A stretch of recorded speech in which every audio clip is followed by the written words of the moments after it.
يا ربي صل على محمد يا ربي صل عليه وسلم. Assalamualaikum warahmatullahi wabarakatuh.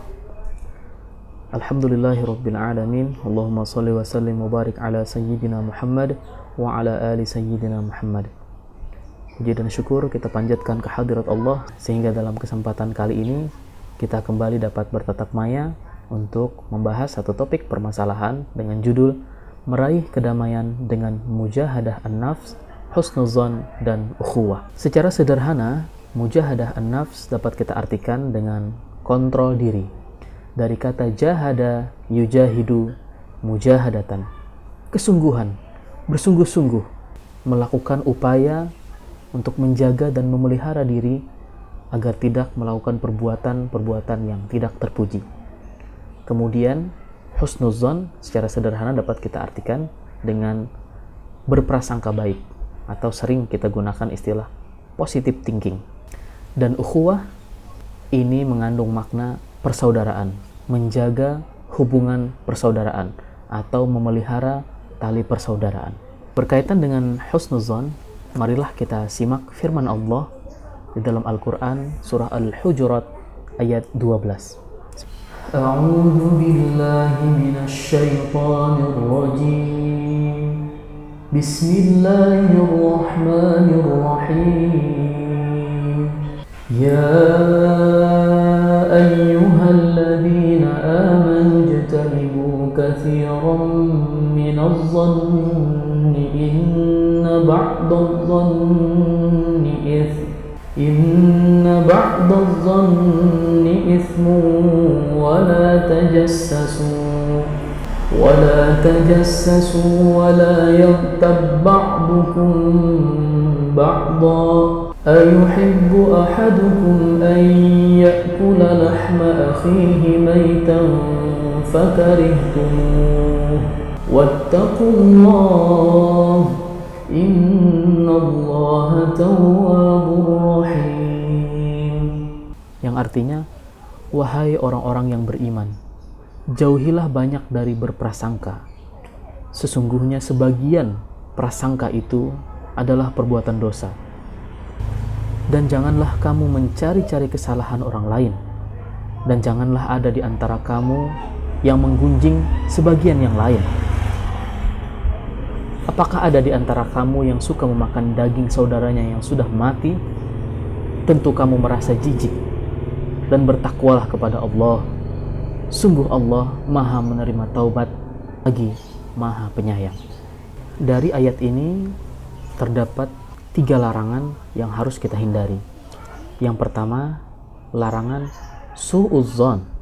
Su'udzon merupakan lawan kata dari husnuzon. Kalau husnuzon berprasangka baik, su'udzon justru sebaliknya, berprasangka buruk, negative thinking, selalu memiliki prasangka yang tidak baik terhadap sesama. Nah, ini larangan yang pertama. Kemudian larangan yang kedua, wala tajassasu. Larangan tajassus. Tajassus berarti mencari-cari kesalahan orang. Kemudian larangan yang ketiga adalah wala yaghtab ba'dukum ba'dha. Larangan gibah, membicarakan aib orang lain, membicarakan kelemahan atau kekurangan orang lain, yang apabila itu kita utarakan, maka orang tersebut menjadi malu, maka dia menjadi tidak enak dengan apa yang kita bicarakan. Nah, itu gibah. Perbedaannya dengan fitnah adalah kalau fitnah itu membicarakan tentang orang lain yang tidak benar, itu fitnah.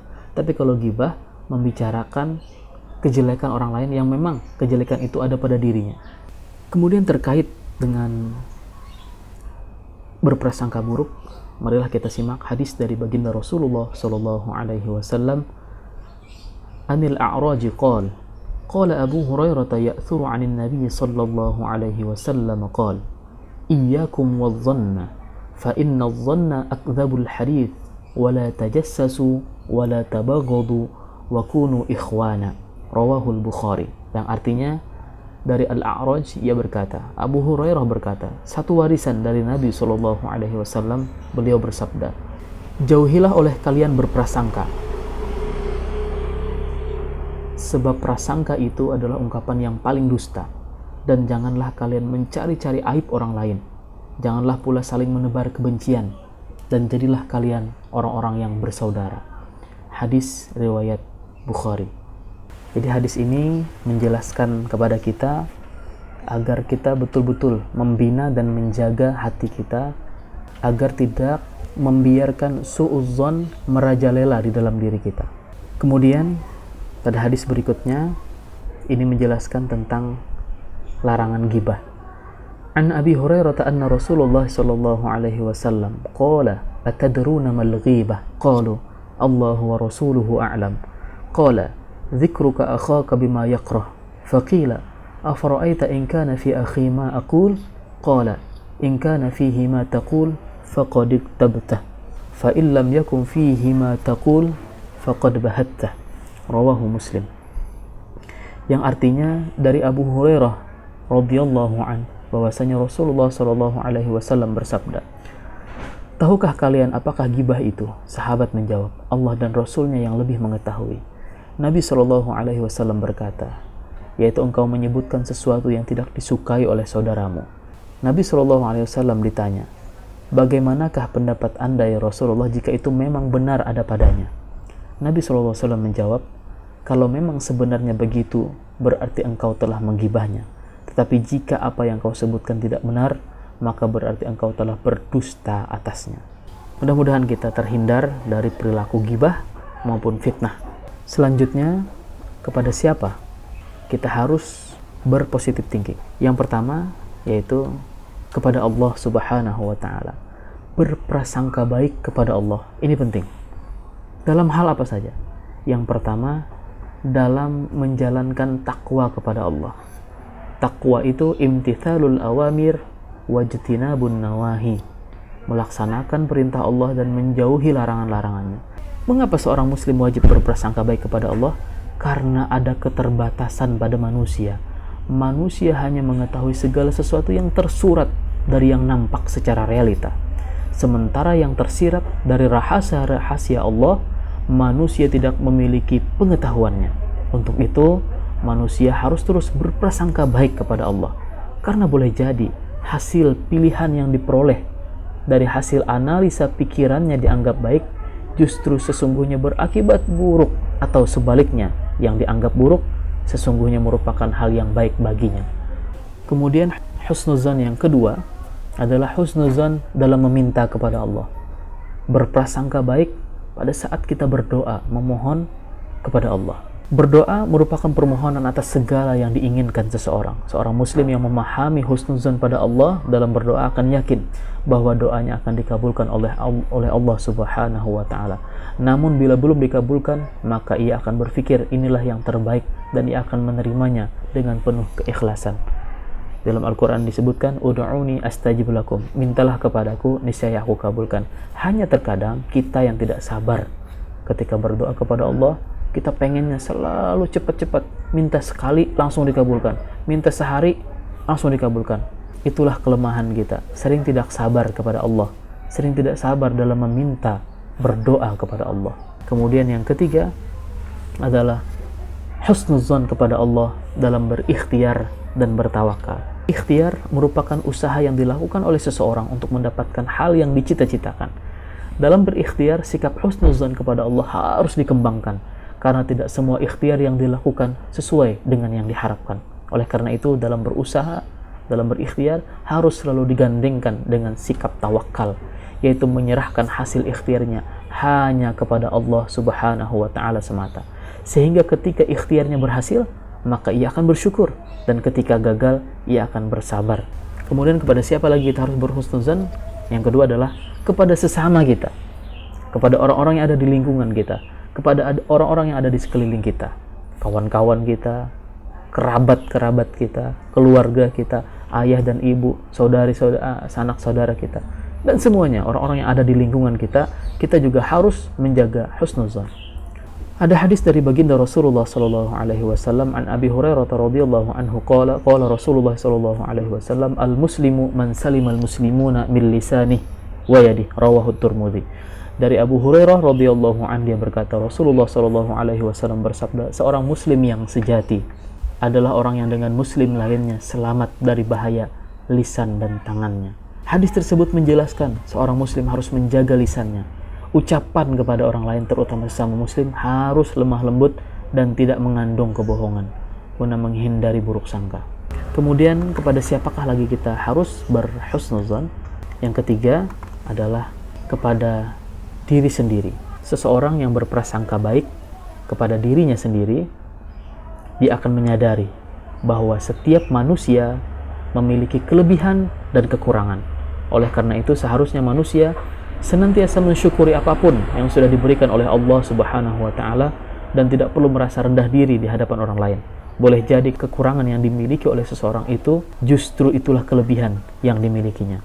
Dengan menyadari kelebihan yang ada pada dirinya, maka timbul sikap yang penuh harapan, tidak mudah putus asa ketika menghadapi tantangan.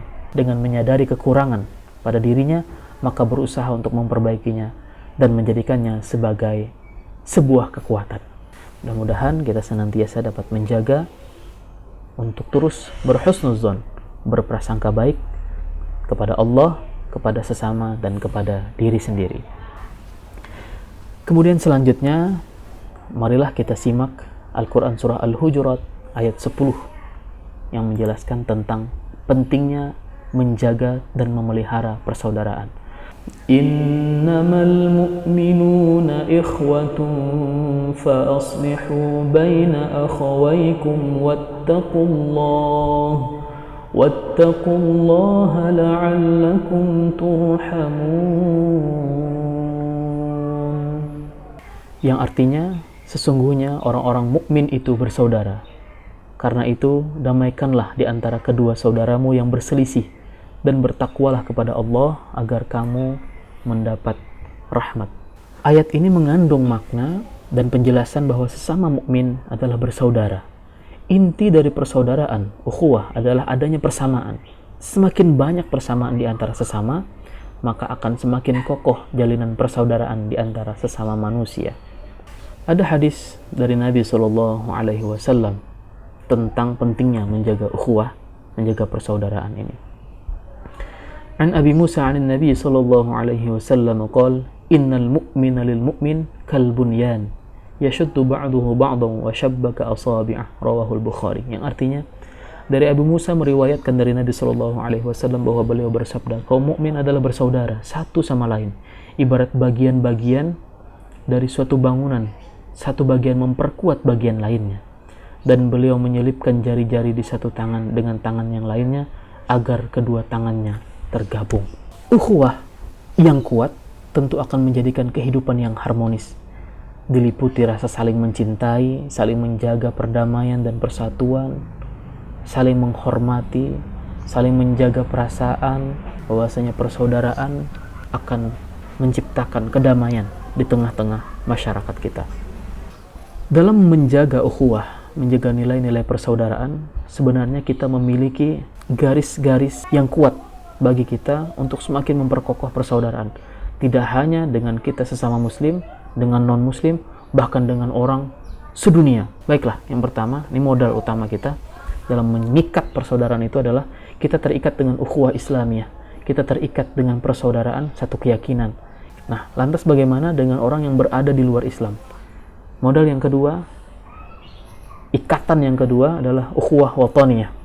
Kalaupun kita berbeda agama, kita berbeda keyakinan, kita memiliki spirit ukhuwah wataniyah, spirit semangat persaudaraan dari segi satu bangsa, satu tanah air. Bisa jadi antara kita dengan saudara-saudara kita yang ada di luar pulau yang berbeda dengan kita, agamanya berbeda, tapi kita masih bisa bersaudara. Dengan cara apa? Dengan menjaga semangat persaudaraan satu bangsa. Nah, lantas bagaimana kalau kita tidak berada di satu negara yang sama dengan orang yang berada di benua yang berbeda dengan kita? Maka modal yang ketiga adalah ikatan persaudaraan yang ketiga adalah bisa kita eratkan ukhuwah itu dari sudut pandang ukhuwah basyariyah. Ukhuwah basyariyah adalah persaudaraan yang terikat karena kita adalah sama-sama manusia, sama-sama makhluk Allah Subhanahu wa taala. Nah, ini yang ketiga. Kalau yang pertama tadi, ukhuwah Islamiyah, kita diikat dengan persaudaraan satu keyakinan, satu agama. Ukhuwah wataniyah, kita diikat dengan persaudaraan, rasa persaudaraan sesama warga negara. Yang ketiga, kita diikat dengan rasa persaudaraan sesama manusia, sesama makhluk ciptaan Allah Subhanahu wa taala. Untuk itu, mulai hari ini harus kita tanamkan di dalam diri kita, ayo bersama-sama kita melatih diri kita. Karena sikap dan perilaku perangai diri yang baik itu tidak mungkin bisa lahir seketika tanpa ada perjuangan, tanpa ada upaya untuk melatih diri. Terus kita berupaya melatih diri untuk bermujahadah, sungguh-sungguh menjaga dan memelihara, mengontrol diri kita agar terhindar dari perilaku yang tercela, sehingga membentuk perangai dan pribadi yang memiliki budi pekerti yang luhur, yang memiliki semangat berprasangka baik terhadap sesama, dan juga memiliki spirit rasa persaudaraan yang tinggi. Dengan demikian, ketika kita telah berhasil menjaga kontrol diri kita, memiliki positive thinking dan semangat persaudaraan yang tinggi, maka tentu yang akan kita gapai adalah terbinanya hubungan yang baik dalam berinteraksi sosial dengan sesama. Kemudian kita juga senantiasa bersikap optimis dalam menghadapi kehidupan, karena kita sudah memiliki mindset bahwasanya Allah selalu memberikan yang terbaik, maka kita akan terus optimis dalam menghadapi berbagai ujian dalam hidup. Kemudian hikmah yang berikutnya adalah kita memiliki keridhaan dalam menghadapi apa yang telah Allah takdirkan kepada kita. Kemudian yang keempat, dengan kita memelihara mujahadatun nafs, memelihara sifat husnuzon, memelihara semangat spirit ukhuwah, tentu akan menciptakan terjalinnya solidaritas yang kuat antara sesama muslim, dan yang terakhir terbentuknya kerukunan hidup antara sesama warga masyarakat.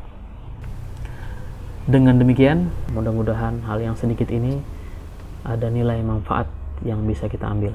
Wallahul muwaffiq ila aqwamit thoriq. Wassalamualaikum warahmatullahi wabarakatuh.